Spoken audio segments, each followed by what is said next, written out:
Hi and welcome back to my channel. So, last video was... okay, I always say that, right? They are wild. So, today, thanks to last week's video, I found this channel, which is Audit, the Audit, and I am obsessed. I'm obsessed with me. I am addicted. I can watch it for days. I'm actually doing it. So, from the God channel Audit the Audit, today we are reacting to a video called Corrupt Cop Gets Sued After Highly Illegal Arrest. Qualified immunity gone. Keeping up the good work. Started last week. Let's react to police officer f***ing shit up. And without further ado, let's react.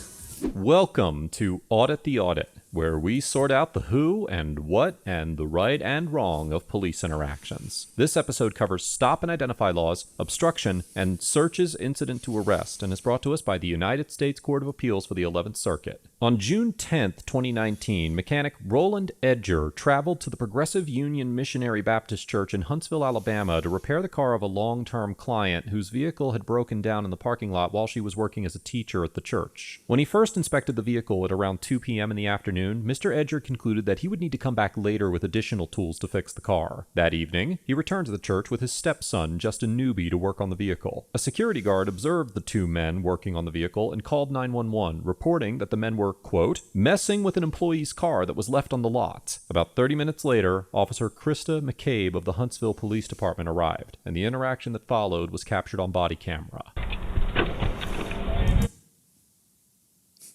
Imagine you minding your business, doing your job for someone who asked you to, and then police arrives and messes everything up for no reason. I already know where this is going. I already know. Good.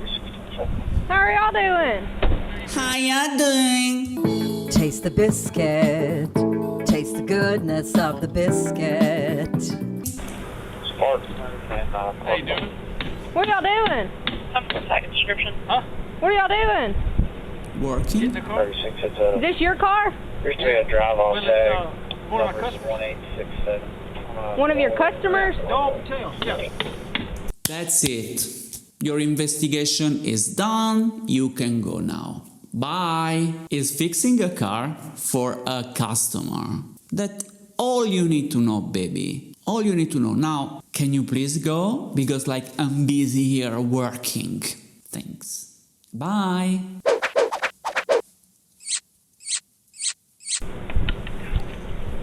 I was over here earlier. Whose car is that? That's mine. The black one? Yeah.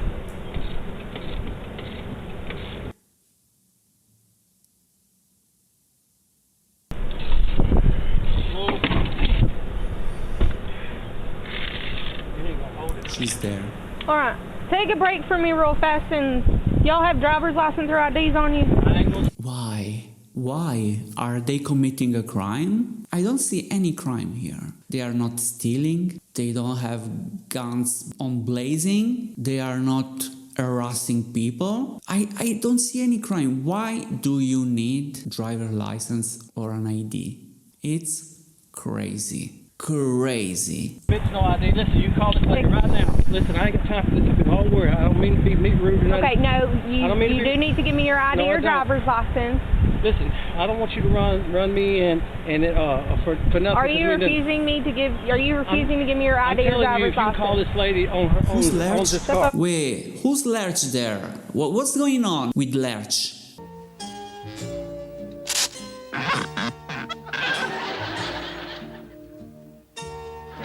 Don't touch me. Leave your dirty hand off my body. Oh my god, Lerch. That one. Come on, man. Okay. See, y'all. Just Here's like y'all playing. that. You're playing right now. We don't got time for this. We really don't got time for this. Listen, dude.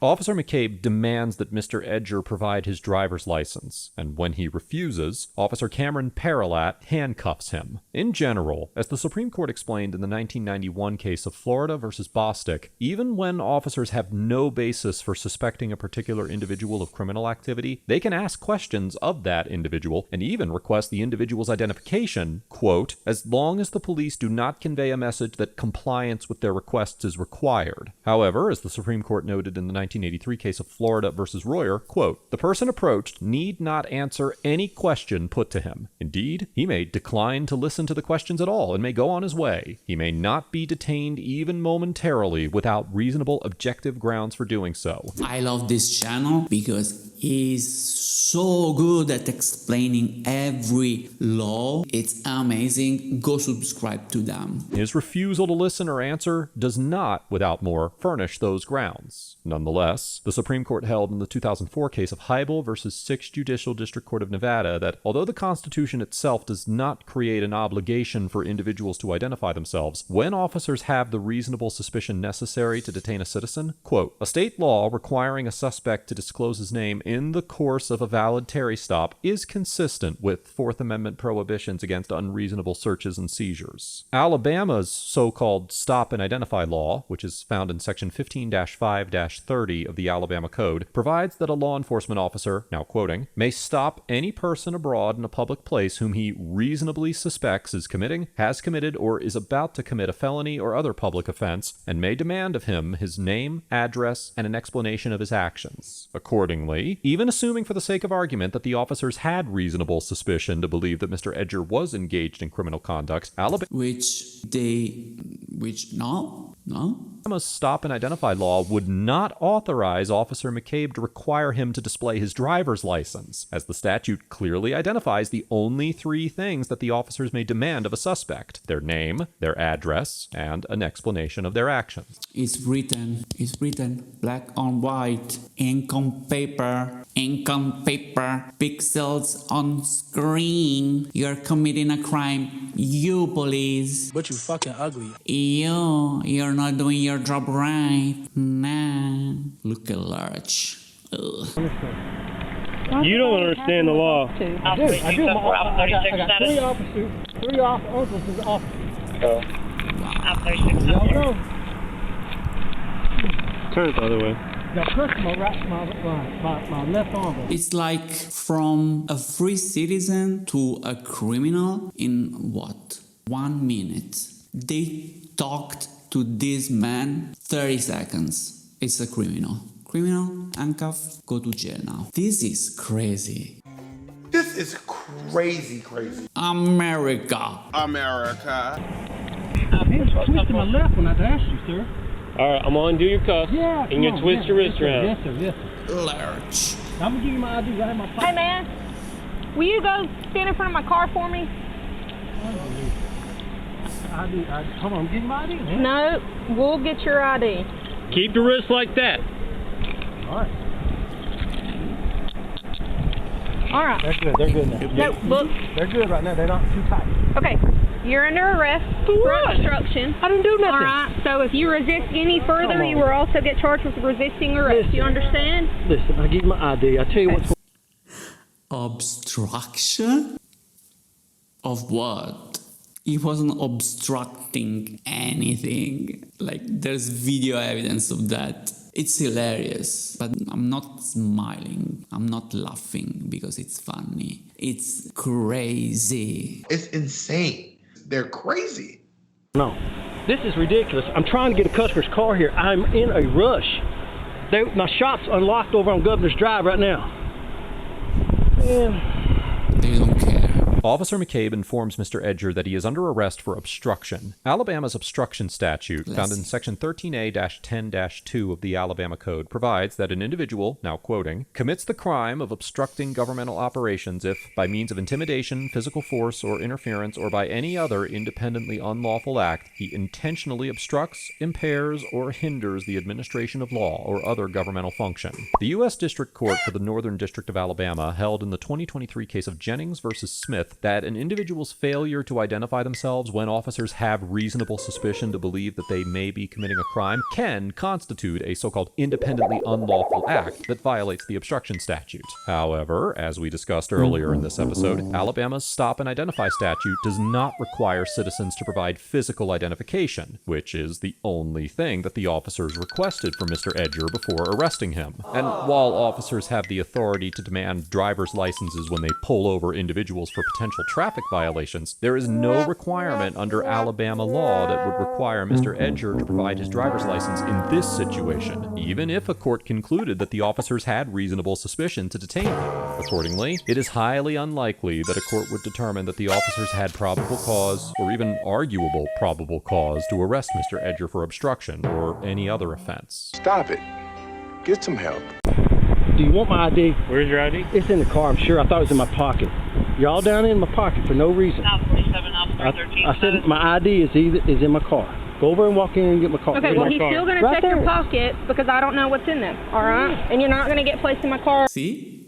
They don't know what's in your pocket. Why you need to know what's in my pocket, bitch? Bitch. What's in my pocket? It's in my freaking pocket, bitch. I looked this woman in the eye. I said, bitch. What's in your pocket? You shut up. Is that how you talk to someone? Is that officer supposed to talk to someone like this? Yeah, we're here doing a custodial search on you. I didn't do anything. I didn't do anything. What y'all need to do is call Miss Noel Patel right there. The officer said, shut up to the man. Is rude. Rude. Wow. Office right here, hand me the key. That's I what you need to already do. explained to you, all right? Man, I am such a rush. How long has it been, man? I've been trying to get over and get this car all day. And then here, there it is, okay. Look at it. 3821 Crane Drive. That's it right there. Is that all his pocket? I think she's having problems with her landlord.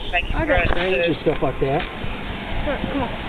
This ain't necessary. The officers searched Mr. Edger's pockets before placing him in the backseat of the police cruiser. In the 1973 case of United States versus Robinson, the Supreme Court held that law enforcement officers are authorized to conduct a warrantless, so-called full search of the person incident to a custodial arrest without violating the Fourth Amendment. In reaching this conclusion, the court noted that, quote, a custodial arrest of a suspect based on probable cause is a reasonable intrusion under the Fourth Amendment. That intrusion being lawful, a search incident to the arrest requires no additional justification. However, it is important to note that this exception to the warrant requirement for searches only applies to constitutionally lawful arrests, and in situations where the underlying arrests are not based on probable cause, any evidence obtained during the search of the arrestee can typically be suppressed. Therefore, in this case, it is highly likely that a court would conclude that because the officers did not have probable cause to arrest Mr. Edger, their search of his person also violated the Fourth Amendment. Wow. Wow. Good job. Good job. This is the way to do it. Lurch and bitch. Cop lurch and cop bitch. I said, bitch. You've done up today. Alright. Yes, sir. It is necessary. Called what. obstruction. I tell you, listen, I didn't do anything. Listen, please. The way she talks, an abstraction. Acres is the place to be. Farm living. Rude. Please, Yes, please he listen. is. I've Please. already told him that he's under arrest. This is ridiculous, man. You know what I'm saying? Hey, look, I didn't do the crime, but she's trying to arrest somebody for not doing a crime. She's trying to arrest me for obstruction. For what? I didn't do anything. I didn't do anything. I didn't do anything. Huh? That's what I'm saying. Sit down. Listen, Sit down. please listen. Sit down. That's what I'm saying, man. I got my shop unlocked over there. I'm trying to confide. Man, please listen to me. Sit down. In the car. This is crazy. Please listen. No, you don't want to listen to us. I'm trying to explain to you. I'm trying to explain. Stay. This poor Okay, guy. once again, just have a seat right there for me, okay? I'm not under arrest. Do you have... No, I just need your ID. Thank you. Okay, so, all right, he is going to jail. He is going to jail. For what? Why? This is crazy. This is crazy. That is wild to me. Yes. Okay, well, that sucks. I mean, good people go to jail too.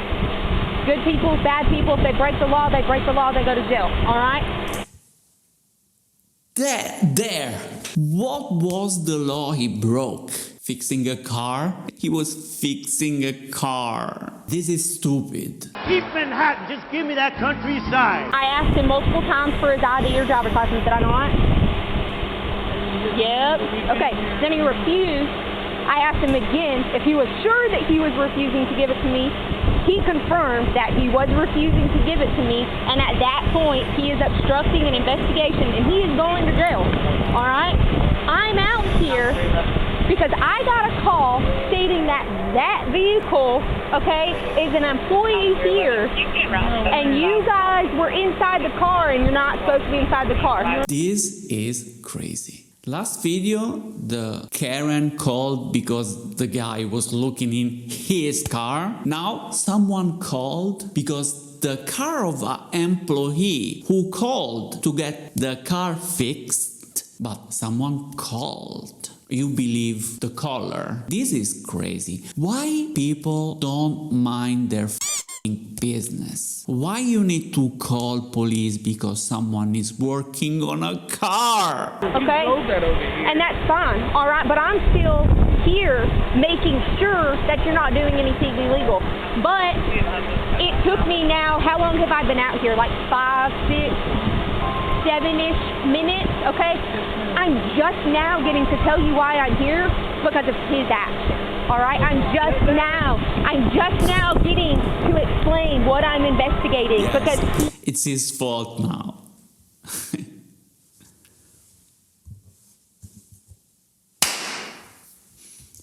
It's its fault. He deterred me from doing that. That's his floor. He owns the body shop from Governor's Shell Station, Auto Collision. He owns that. I've been with him. Look. Y'all call. Okay, so whose car is it that is an employee? It's Miss Dola. She works here. Is this caller? Because if it's the caller, I'm done. I leave. Goodbye. See you. Bye. Which car is it that's hers? The red one. Okay, is she here? No, ma'am. They've already went home for the day. Okay, well, what's her last name? I'm not sure.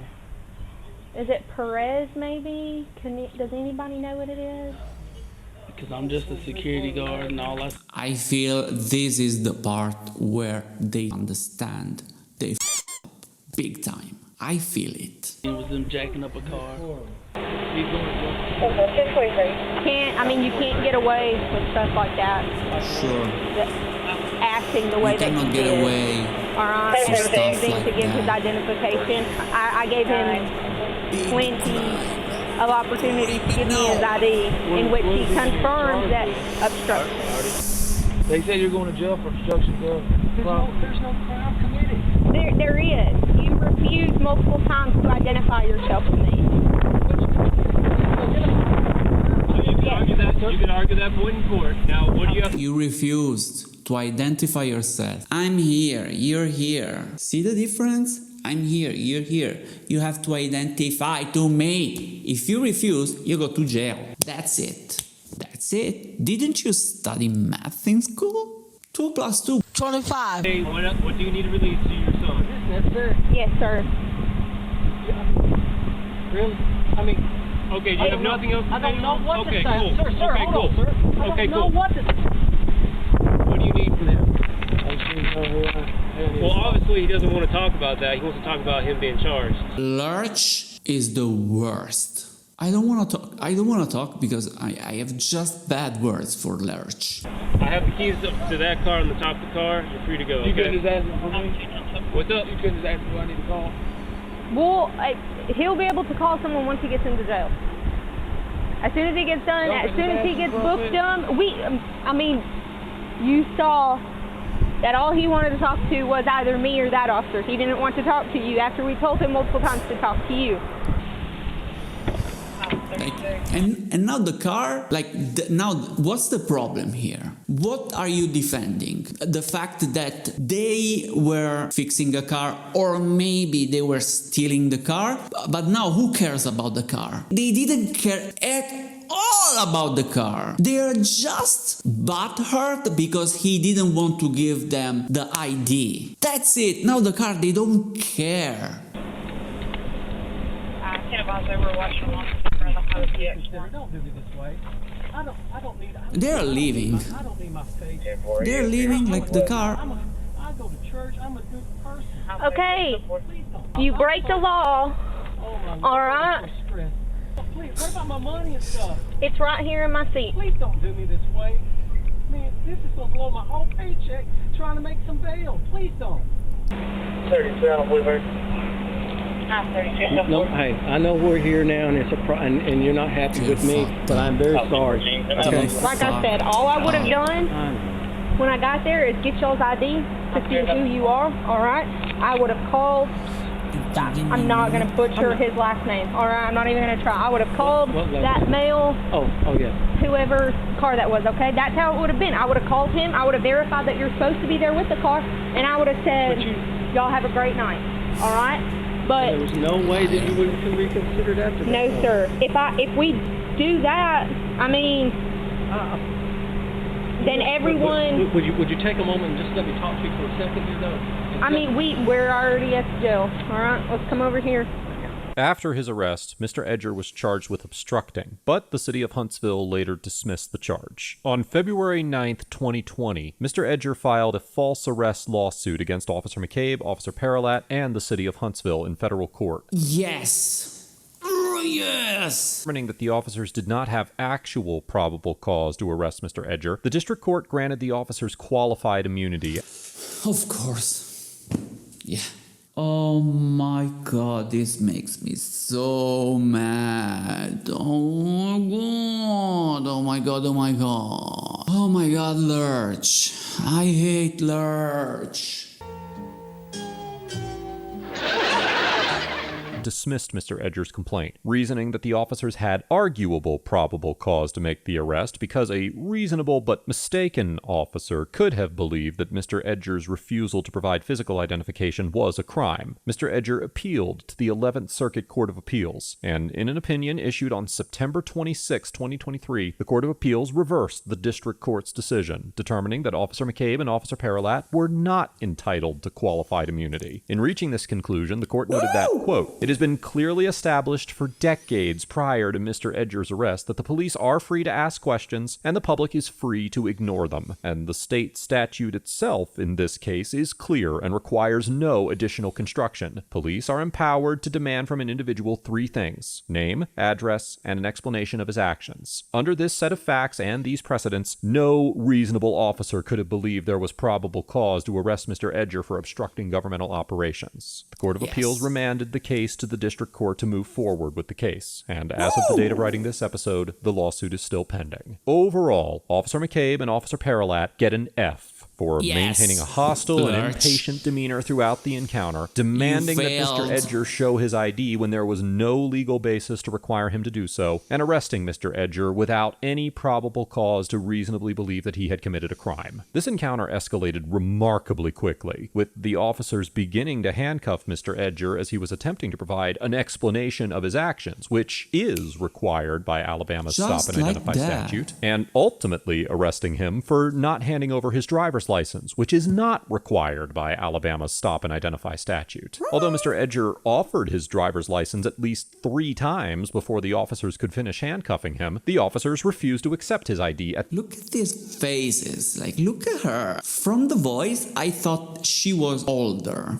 That means she's old inside. Ugly nonetheless. Time, and decided it was the most effective use of their time to continue with the unlawful arrest, with Officer McCabe then complaining about the quote-unquote delay that her decision to illegally arrest Mr. Edger caused. This encounter is a perfect example of what is often referred to as a contempt of cop arrest, and demonstrates how ego-driven officers can become so obsessed with obtaining physical identification and receiving complete compliance from citizens that they limit their own ability to effectively conduct conduct investigations, while also violating the constitutional rights of the citizens they have sworn to protect. Mr. I couldn't have said better myself, because that's not my level of English, so that's why. But I mean, he gave it to them with words. This is how you touch there, the right spot, where it hurts. Yes, with words, with the right words. Love the channel and love that he gave rates to the officers, and it's always an F. It's always F. Edger gets an A for refusing to show his identification when he was not legally required to do so, physically complying with the arrest while verbally challenging the officer's unconstitutional actions, and taking appropriate legal action after his unlawful arrest. Although Yes. Mr. Edger did eventually concede to the officer's illegal demands for his driver's license, I cannot fault him for attempting to avoid an arrest, and I strongly commend Mr. Edger for his commitment to his constitutional rights and his willingness to pursue a lawsuit all the way to the 11th Circuit Court of Appeals. Qualified immunity is a difficult legal hurdle for a civil rights plaintiff to overcome, and the fact that Officer McCabe and Officer Paralat lost their qualified immunity in Mr. Edger's case shows just how unconstitutional their actions truly were. I congratulate Mr. Edger on his appellate victory and wish him the best of luck as his lawsuit continues. Good luck. So, this was another wild one, huh? Anyway, thank you for watching. Go check out Audit the Audit's channel. If you like the video, make sure to subscribe to my channel, click on the like button, and I'll see you next time. Bye!